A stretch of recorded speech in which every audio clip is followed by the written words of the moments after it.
In this session, we'll dive deeper into how do you go about evaluating your LLM apps, and especially how do you basically systematically measure and monitor your LLM apps in production. So I am Anubhav Mishra. I'm a product manager with the Cortex team, and I lead AI observability, evaluations, and monitoring initiatives across Snowflake Cortex AI. And with me, I have Elliot. Hi, guys. I'm Elliot Botwick. I'm a senior AI architect here at Snowflake. Just with a quick show of hands, how many of you have built GenAI apps or agents but are concerned about its performance in production as you deploy? Okay, 1, 2, 3, quite a few.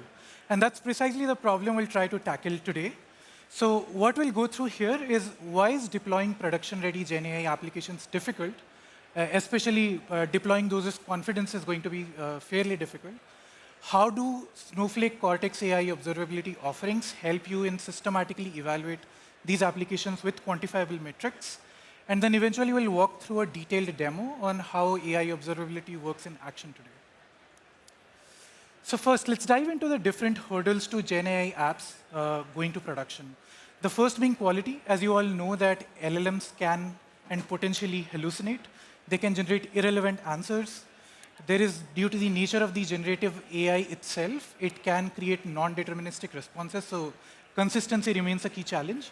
And in the world of AI agents, there are tool selection accuracy challenges as well, where the agent needs to figure out the right set of tools to execute from a list of larger pool of tools. The second aspect of it is governance. Every GenAI app requires governance and guardrails for the data security and privacy reasons. In addition to that, you also need a layer of content moderation that enables you to filter toxic or prompt injection or jailbreaking attacks. And the third piece of it is efficiency. Like depending on your use case, you might want to ensure that your GenAI apps either have lower latency or lower cost profile. For example, if we look at a conversational app, the requirement for being at low latency is very high. If we look at a batch analytics app or any GenAI app that crunches through volumes of data, at that point, the requirement of it having a low cost footprint is significantly higher in comparison to latency. And in addition to that, as we get into the agentic world, you want to ensure that your agentic apps are the most efficient, as they do not want to get into like convoluted loops or unwanted steps. So AI observability and evaluation of these AI apps is really key in essentially ensuring quality and efficiency. So before we dive into the evaluation, let's quickly go through what are the different failure modes that AI agentic apps typically have. First is every AI agent starts with an input query from the user. The query could basically be ambiguous or could contain multiple intents from the user. So as the agent breaks the query down into multi-steps and plans the next course of action, a key failure point could be if the agent is not able to interpret the query accurately and generates an incorrect plan. And the error just gets propagated downstream, resulting in an incorrect agentic output. The second aspect of it is once the plan is generated, you also want each step of the plan to map to the right tools to be executed. So the agent gets a list of tools that it can execute, but how do we go about ensuring that each tool, each step of the plan is mapping to the right tool? That's another key pain point. Next, even after you select the list of tools, there is a set of tools, like AI agents today have a variety of tools like web search, knowledge-based search, structured data retrieval, and custom tools. As you select, as the step basically selects the right tool, the performance of each of these tools is also dependent on how these tools are essentially created.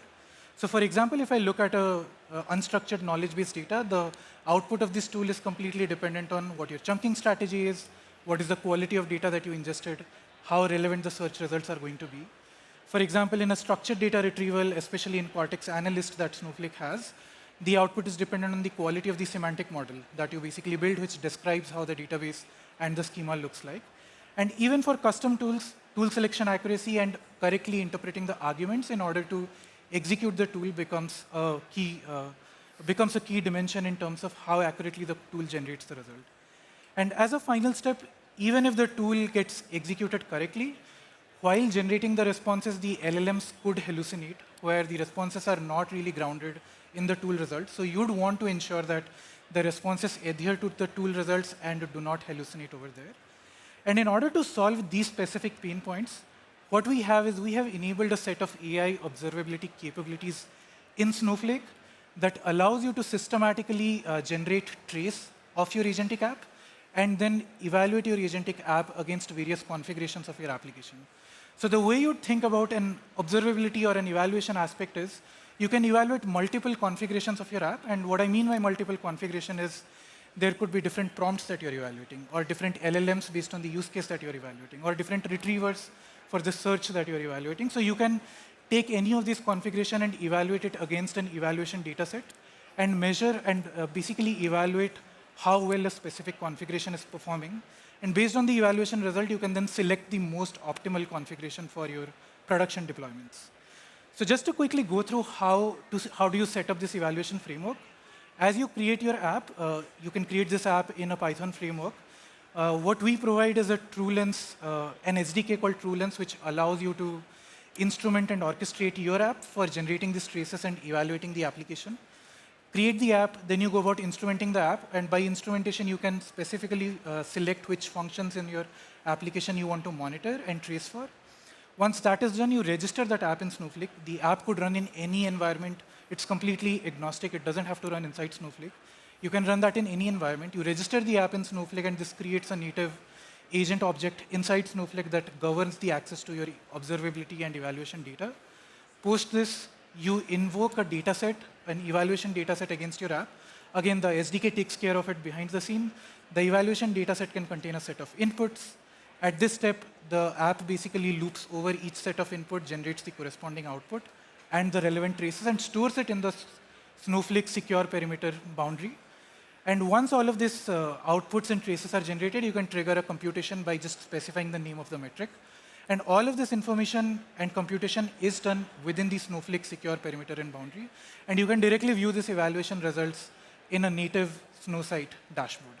So that's how we would go about starting and triggering an evaluation. As a next step, you can view those evaluation results, and we will see a demo of how this exactly works. And I'll let Elliot continue with that. And once you get your evaluation result, you can then go back as a feedback loop and iterate on specific feedbacks or specific output that you have seen as a part of your evaluation result, either to optimize prompt, change your LLMs. And we'll see that in action now as part of the demo. Elliot? Awesome. Well, thanks, Anna Bob, for kind of introducing us to some of these concepts. I'm going to jump over into the demo now. We're going to start off in a Snowflake notebook. I'm going to walk through an example of setting up AI observability on an agentic RAG application that I've created. So basically, I'm going to bring in some packages that I need to run. I have an existing Cortex Search service already created. Cortex Search is a hybrid fuzzy matching retrieval system where I can send a query and get relevant document chunks returned to me so I can then pass them to my LLM and give it context to answer my question. Now, note that we can see the confidence score for each of these returned document chunks. So when I ask a question like, how can I assess the performance of Cortex Search, I get one chunk that's very relevant, and the system is confident in that. Then we start to see our confidence drop off, right? And so when we think about doing this AI observability, it's really important to look at this both holistically and piecewise, right? We want to measure these systems' performance, but we also want to measure each individual component, like the retriever system. So I created a little function that when we don't have good retrieval results from our local knowledge base, we can actually perform a web search, right? So this is going to retrieve context from the web, and I'll make this a little bit bigger for everybody here, to augment our existing knowledge base with some web search results. So I basically can set a confidence score threshold, and if I don't have any results within that threshold, then I'll choose to do a web search. So this is kind of how I have this set up, and you can see here with this query, when I have my test threshold at a 1 out of 3, I get 10 results, but if I bring that down to a 2 out of 3, I only have 1 result, and if I only want extremely relevant results, I actually don't have any, and so we go to docs.snowflake.com and just do a little web scraping, right? So this is just a little example of, a very, very basic agent, if you will, of something we're using in an LLM application. And we really want to understand, like, is this web search helpful? How does this work? When is it actually calling the system? How much more latency or cost does this web search add to a call here? So what we want to do is use this instrument decorator to basically inform the AI observability system. What is my application actually doing? What data is flowing in and out of each function? And that way I can understand kind of how this application is working, set up evaluations, better understand, and better be able to manage or debug issues with this app. So you can see the first function that I have is the search snow docs. That's my web searcher. I also call that via the retrieve context function. And you'll note that I've decorated this with a special instrument decorator that tells the AI observability system this is a retrieval service, right? So I'm going to be looking at some specific metrics with how well is retrieval kind of occurring here. So I have my retrieve context function. Once I retrieve context, I pass that to my augment prompt, right? I want to take that retrieved context, add it to the prompt, to the LLM, and then finally call generate completion. So if you caught on, we spelled out RAG, right? Retrieval, augment, generate. And so now we have our full kind of application set up here with these decorators, so we can then start passing some data through and understand how this application is working and the quality of various aspects of this app, right? And I've set this up so that a user can specify. We're using Cortex as the actual kind of generation provider here. I'm setting up 4 different kind of test applications here. I'm using a Llama and a Mistral model, and I'm also using one model for each that has web search enabled and web search disabled. Again, because I want to answer 2 questions. Does web search help me retrieve more relevant context and help me answer these questions better? And which of these 2 LLMs is more performant for my use case? So once I've set these up, I do a quick test, right, and see that these are working. I can understand what is Cortex search per Llama or per Mistral. I'll then go ahead and set up some of the actual kind of framework for putting this into AI observability. So each of these is a single application in the AI observability framework. Basically, I'm pointing it to an instance of this instrumented class, giving it some metadata, and also pointing it to this Snowflake connector. And that just says, hey, I'd like to store the data in Snowflake, and I'm going to use Snowflake Cortex to actually be the LLM-as-a-Judge model provider here.